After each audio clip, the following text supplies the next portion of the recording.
Movie की कहानी शुरू होती है शिकागो एयरपोर्ट से और वहाँ हम बेथ नाम के एक लड़की को देखते हैं। दरअसल बेथ एक बिजनेस ट्रिप के लिए चाइना गई हुई थी, लेकिन जिस फ्लाइट में वो सफर कर रही थी वे शिकागो जाएगी। इस कारण बेथ शिकागो में रहने वाले अपने एक फ्रेंड से मिलने चली जाती है और रात उसी दोस्त के पास गुजारती है। इसके बाद वो सुबह वापस एयरपोर्ट आ जाती है, जहाँ उसे एक बार फिर से उसके दोस्त का कॉल आता है। अब इस दौरान बेथ को थोड़ी सी खांसी हो रही होती है और इसके बाद वो फ्लाइट में बैठकर अपने घर मिनियापोलिस आ जाती है। इसके बाद हमें बताया जाता है कि अमेरिका और एशिया के कुछ देशों में एक बीमारी बहुत ही तेजी से फैल चुकी है, जिस कारण कई लोगों की जान जा रही है और डॉक्टर भी नहीं समझ पा रहे हैं कि आखिर लोगों को ऐसी कौन सी बीमारी लग चुकी है जिस कारण ये लोग मारे जा रहे हैं। और अब इस तरह कुछ दिन गुजरते हैं। अब इसके बाद सीन शिफ्ट होता है मिनियापोलिस से, जहाँ हम बेथ को देख पाते हैं जिसकी हालत खराब हो चुकी है और अब उसे हॉस्पिटल में एडमिट कर दिया जाता है, लेकिन कुछ ही घंटों में उसकी मौत हो जाती है और कोई भी समझ नहीं पाता है कि आखिर बेथ को हुआ क्या था। और ये बात बेथ का हस्बैंड मिच भी नहीं समझ पाता है और जब वो वापस अपने घर लौटता है तो वह देखता है कि उसका बेटा भी मर चुका है और उसकी भी वैसे ही मौत हुई है जैसे कि बेथ की हुई थी। और इसके बाद मिच बुरी तरह घबरा जाता है। इसके बाद मिच को भी हॉस्पिटल में एडमिट कर दिया जाता है, लेकिन जब उसकी जांच होती है तो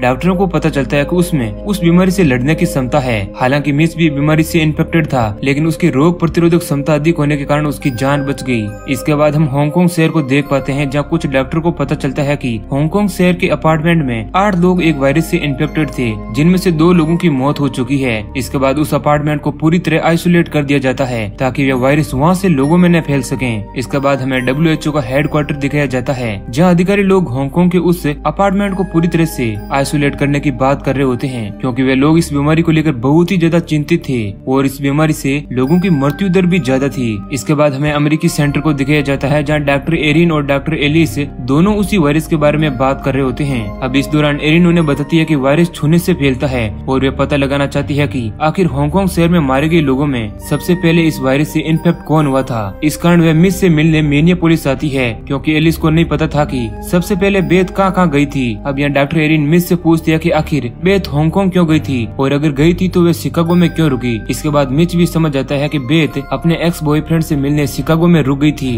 दरअसल एरिन भी बेथ की ट्रेवल हिस्ट्री को जानने के लिए मिनियापोलिस आई थी, जिससे वह पता लगा सके कि बेथ किन किन लोगों के संपर्क में आई थी। अब इसके बाद हम देख पाते हैं कि मिच के कई सारे टेस्ट होते हैं, जिनमें मिच का रिजल्ट नेगेटिव आता है और उसे हॉस्पिटल से डिस्चार्ज कर दिया जाता है। लेकिन तभी वह देखता है कि उसकी असली डॉक्टर, जिसका नाम चेरी है, वह उससे मिलने आई हुई है। दरअसल बेथ मिच की दूसरी पत्नी थी। इसके बाद मिच को लगता है कि चेरी भी इस वायरस की चपेट में आ सकती है, तो वह बिना किसी संपर्क में आए उसे अपनी कार में बैठाकर अपने घर ले आता है। इसके बाद हम होमलैंड अमेरिकी एजेंसी के कुछ अधिकारियों को देखते हैं, जो डॉक्टर एली से मिलने आए हुए थे। दरअसल होमलैंड एजेंसी के अधिकारियों को लगता है कि यह वायरस बायो वेपन है, जिसे किसी देश ने बड़े बड़े देशों को खत्म करने के लिए यूज किया है, जिसकी तहकीकात के लिए वे कुछ अधिकारियों को CDC भेजते हैं और जिससे कि ये लोग पता लगा सके कि आखिर ये वायरस कहाँ से फैला था। अब हम डॉक्टर एलिस को देख पाते हैं, जो CDC सेंटर में बैठे हुए थे, जहाँ उन लोगों को इस दौरान पता चलता है कि वायरस चमगादड़ और सूर के द्वारा फैला है। इसके बाद हम डॉक्टर ऑर्नेट को देख पाते हैं, जो इसी वायरस की तहकीकात के लिए हांगकांग जाती है, जहाँ वह ये पता करने के लिए जा रही है कि आखिर बेथ किन किन लोगों से मिली और किस तरह यह वायरस उन लोगों में आया। और इसके लिए उसका साथ डॉक्टर फैंग देते हैं, जो एक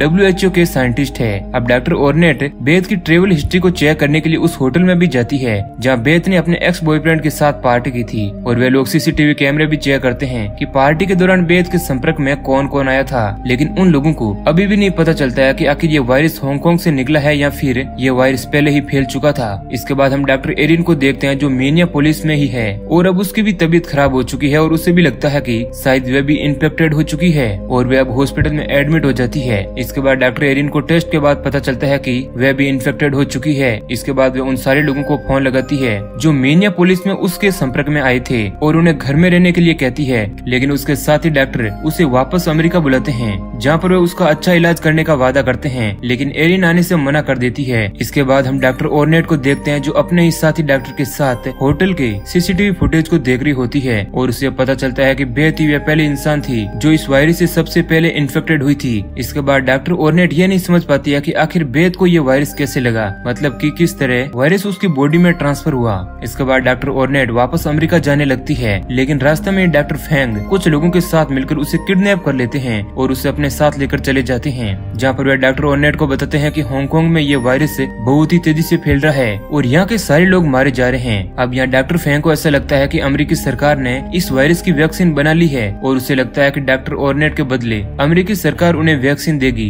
डॉक्टर फैंग ऑर्नेट को एक घर में ले जाते हैं जहाँ पर बहुत सारे लोग होते हैं जो कि इन्फेक्टेड थे और उनमें बुढ़े और बच्चे भी थे। इसके बाद हम देख पाते हैं कि दुनिया के बड़े बड़े शहरों में ये वायरस बहुत ही तेजी से फैल चुका है और लोगों में इस बीमारी की फैलने की स्पीड दोगुनी हो चुकी है, जिस कारण बड़े बड़े शहरों को पूरी तरह से आइसोलेट कर दिया जाता है और शिकागो और मिनियापोलिस दोनों शहरों को पूरी तरह से बंद कर दिया जाता है क्योंकि सबसे ज्यादा इन्फेक्शन यही फैला हुआ है। इसके बाद हम डॉक्टर एरियन को देख पाते हैं जिसकी उसी वायरस के कारण मौत हो जाती है। अब एक साइड हम देखते हैं कि ये वायरस तेजी से फैल रहा होता है, लेकिन इस कारण कई लोग इस पेंडेमिक को कमाई का जरिया बनाना चाहते हैं, जिनमें एक आदमी था जो नकली दवा बनाकर बेचने की कोशिश करता है। दरअसल वह आदमी अपने आप को इन्फेक्टेड कहता है और उसका एक वीडियो शूट करता है जिससे बाकी लोगों को यकीन हो जाता है कि वह दवा सच में काम करती है। जिसके बाद उस आदमी के द्वारा बनेगी दवा को खरीदने के लिए हजारों लोग दुकानों के बाहर भीड़ लगाकर खड़े हो जाते हैं। हर कोई अपने आप को बचाने की कोशिश करता है, लेकिन जब पुलिस को उस आदमी के बारे में सच्चाई पता चलती है तो उसे गिरफ्तार कर लिया जाता है क्योंकि ऐसी स्थिति में लोग भूख और बीमारी के कारण वैसे ही मारे जा रहे हैं और ऐसी अफवाह से कई लोगों को परेशानी भी हो रही है। इसके बाद हमें अमेरिकी लैब को दिखाया जाता है जहाँ कुछ साइंटिस्ट उसी वैक्सीन को खोजने की कोशिश कर रहे हैं, लेकिन कुछ ही दिनों में वे लोग एक वैक्सीन को तैयार कर लेते हैं जो वे एक इन्फेक्टेड बंदर के ऊपर फर्स्ट ट्रायल करते हैं और हम देखते हैं कि वे इन्फेक्टेड बंदर पूरी तरह से ठीक हो जाता है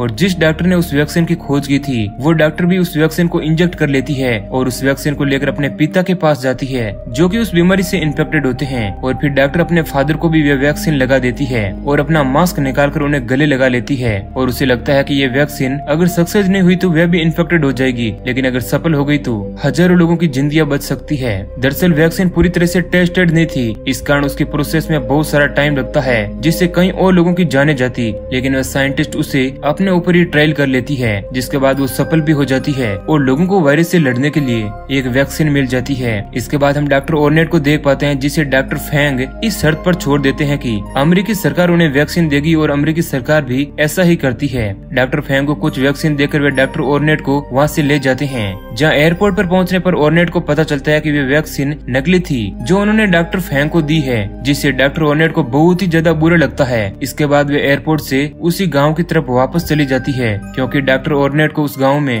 रह रहे इन्फेक्टेड बच्चों और बूढ़ों पर तरस आ रहा था क्योंकि उन लोगों को नहीं पता था कि जो उन्हें वैक्सीन लगने वाली है वे असल में नकली है। इसके बाद अमेरिकी सरकार सभी लोगों को ये वैक्सीन दिलाती है और हम देखते हैं कि अब बहुत सारे लोगों को वैक्सीन लगाई जाती है ताकि भविष्य में वे लोग वायरस से इन्फेक्टेड ना हो और हो भी जाए तो वे इस वायरस से लड़ सकें। शुरुआत में वैक्सीन की कमी के कारण बहुत सारे लोगों को वैक्सीन नहीं मिल पाती है, लेकिन जैसे जैसे प्रोडक्शन मिलता है वैसे ही लोगों को वैक्सीन लगा दी जाती है। इसके बाद हम उसी आदमी को देख पाते हैं जिसने नकली वैक्सीन बनाई थी, जो अभी भी गवर्नमेंट के खिलाफ प्रचार कर रहा होता है, जो लोगों को बताता है कि इस वैक्सीन से उन लोगों को कई तरह की एलर्जी और बीमारियां भी हो सकती है, लेकिन लोग उस वैक्सीन को लेकर ठीक हो रहे थे और इसी कारण लोगों की जिंदगियां पटरी पर वापस लौट रही थी और लोग अपने कामों पर वापस लौट रहे थे और दुकानें और स्कूल भी खुल चुके थे। और मूवी के लास्ट सीन में हम देख पाते हैं कि आखिर ये वायरस कैसे बना और किस तरह बेद के शरीर में पहुंचा। दरअसल चाइना के शहरों में पेड़ों को काटा जा रहा था, तभी एक केले के पेड़ पर एक चमगादड़ बैठा हुआ था जो केले को खा रहा था, लेकिन उस पेड़ को भी काट दिया जाता है।